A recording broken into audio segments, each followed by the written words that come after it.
Hey guys, welcome to my channel. My name is Pierre and today I'm here with my non-spoiler review of Nona the Ninth by Tamsyn Muir. This book! Can we just start with this book? Amazing, wow, 10 out of 10, 100%, that's the review, goodbye. This will be a non-spoiler review of Nona the Ninth, which comes out soon, and you should absolutely pre-order it if you haven't already. I also have a giveaway for something Nona the Ninth related, so stick around for that. But for now, let's get into the review. So Nona the Ninth is the third book in the Locked Tomb series. This was a surprise book. We expected, obviously, the Locked Tomb to be a trilogy with Gideon the Ninth, Harrow the Ninth, and Electra the Ninth, but somewhere along the way, Tamsyn Muir went, oops, I accidentally wrote an entire other book and here you can have it first.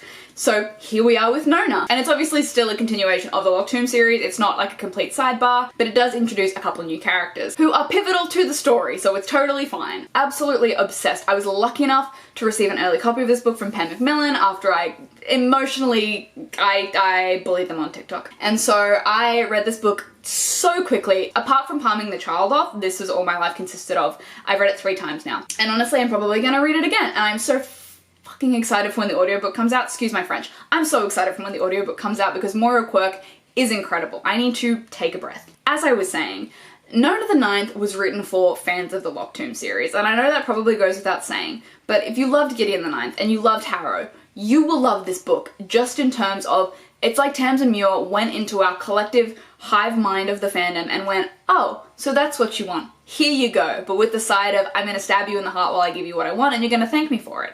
Which is exactly what happened. I spent 90% of this book sobbing, good sobbing and bad sobbing, and the other half laughing. And I think those are 2 really good places to be with a book. The rest of the time I spent going, holy shit, oh my god, genius, as I'm connecting dots from like across all 3 books. Losing my mind. And this is a series that I fully believe you have to read multiple times to just fully appreciate how genius it is. And it goes without saying. My experience with Gideon was I read Gideon the first time and I was like, I don't know what's going on. I read it a second time and I was like, this is the best book I've ever read. Same situation with Harrow, and absolutely with Nona the Ninth again, because you pick up things that you miss the first couple times, and it's like, it's so enjoyable that even though you know what's coming, you still read it anyway. That's where I'm at with Nona. And so I'm so excited for the rest of the world to read this. I've been talking to a few other people who have early copies of it, and it's just been us like screaming at each other, like, did you read this? What did you think of this chapter? What's your interpretation of this? What do you think this is gonna be like? How do you think fans are gonna react to that?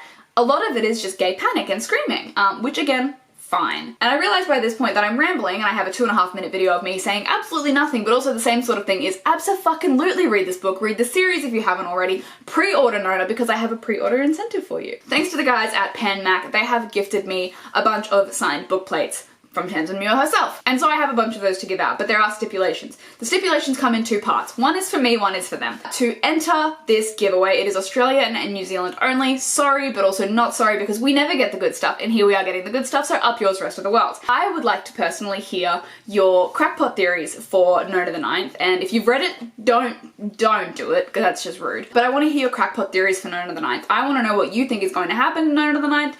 I also want to know your favorite scene from books 1 and 2. It's a 2-part prong attack. And then once I've selected my favorite crackpot theory, which I'm not gonna like give credit to if it happens or if it doesn't happen, I'm just gonna be like, yeah, that's a good theory, I like it. I will contact you, you will DM me your proof of order, your receipt order for your pre-order of Nona, and then you will get a book plate, signed book plate from Tamsyn and from Pen Mac. I would highly recommend doing it if you want a signed book plate from Tamsyn Muir. Comment your favorite scene below from book 1 or book 2, give me your best Nona crackpot theories, and depending on that, I will pick a couple winners, I will talk to you, you will DM me your proof of receipt, and then we will go on and get you a signed book plate. This book comes out on the 13th of September, so really it's like an early birthday present to me. I'm very excited to see what everybody thinks. I'm so excited for the fan art. The fan art for this one, ooh, you're gonna lose your titties, they're gonna be gone. 2 of my favorite fan artists already have early copies of them, and they've been sending me the most incredible, heartbreaking fan art that will just absolutely rip out your heart, stomp on it, take a shit, and throw it in the garbage, because that's just what Tamsyn Muir does, because she doesn't care about our feelings. This is my favorite book of the year. I highly recommend that you read it because it's fucking incredible, and get excited for Electra the Ninth, which I will absolutely be bullying Pen Mac for. You should probably already have a copy on its way to me. If you don't, you should. I will be your best Locked Tomb marketing strategist. No one will sell more books of this than me, that's a lie. Okay, hi, me from the future, but also the past. So I filmed that review days after I finished reading Nona the Ninth for the 3rd time. And now I'm maybe a month down the track and I kind of want to talk about spoilers. So if you don't want to be spoiled for Nona the Ninth, bye. See you when you do. Like I said, it's been a month since I read this book and I will probably miss half the things that I want to talk about, but there are also a few things that I absolutely want to talk about that I spent most of the time screaming if you've seen my TikTok and Instagram review. So let's get into the spoilers of Nona the Ninth. There's so much to talk about with this book, but the main things that I want to talk about are you just look like you needed to be kissed, get in line, thou big slut, fucking Paul, for starters, and that's pretty much it. Like, those are my top 3.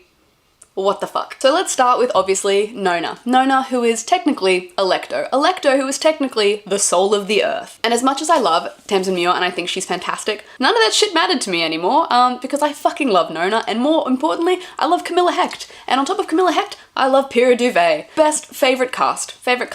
We get Calamities back, all of the things I wanted. What more could I want? More Gideon, actually, now that I think about it. But this book essentially, like I said, gave me everything that I wanted. I enjoyed by the end of it the fact that book 3 reads nothing like book 2 or 1, just a whole new series, but this book feels more normal, mainstream, easier to consume. Camilla Hecht, Pira Duvet, 10 out of 10. No notes. Phenomenal.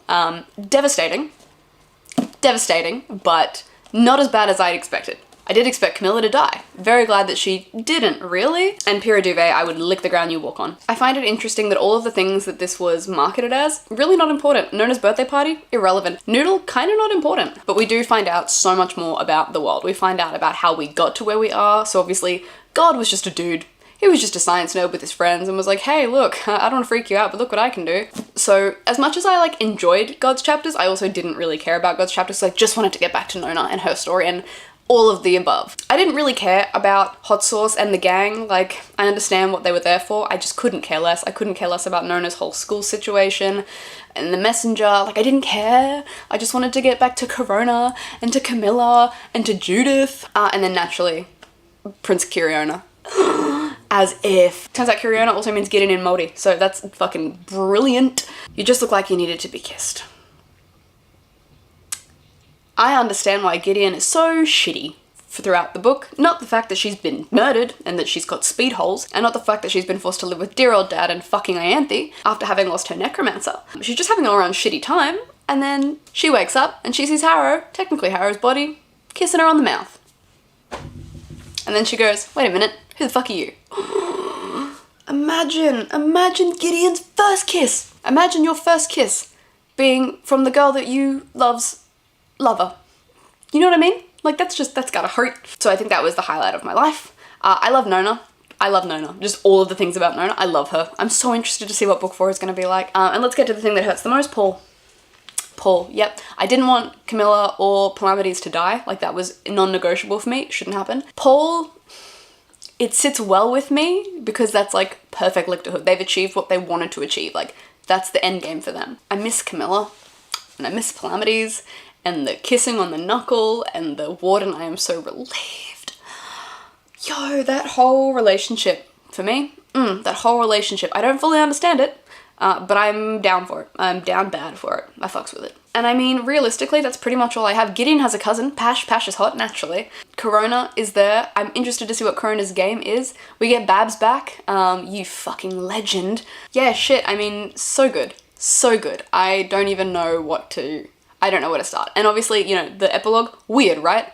If book 4 is written like that, I will not be reading it because I don't understand it. I had to read it 3 times before I figured out who was who and what was going on. And the only reason I figured out was Gideon is because naturally Gideon is the only one who would say thou big slut to the soul of the earth. So I'm very interested to see what happens next, considering where we left it was Alecto has, kidnapped Harrow and stabbed God. Curious to see where we end up. I want to know more about Gideon, naturally. Why is your throat slit? And where is your heart? And why do you have speed holes? So curious. Just overall, I want more. I want to know. I want Alecto now. I want it now. I wanted it 3 months ago.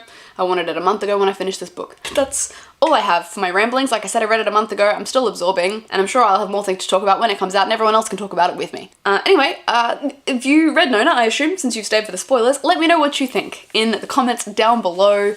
Did you fucking love it? Did you fucking love it? Also, if you are going to put spoiler comments down below, please spoiler alert it and then do the downspace thing so people who are scrolling from the not spoiler section don't get spoiled because that's just like a really shitty thing to do. Yay, I love them. I'll see you next time. Bye.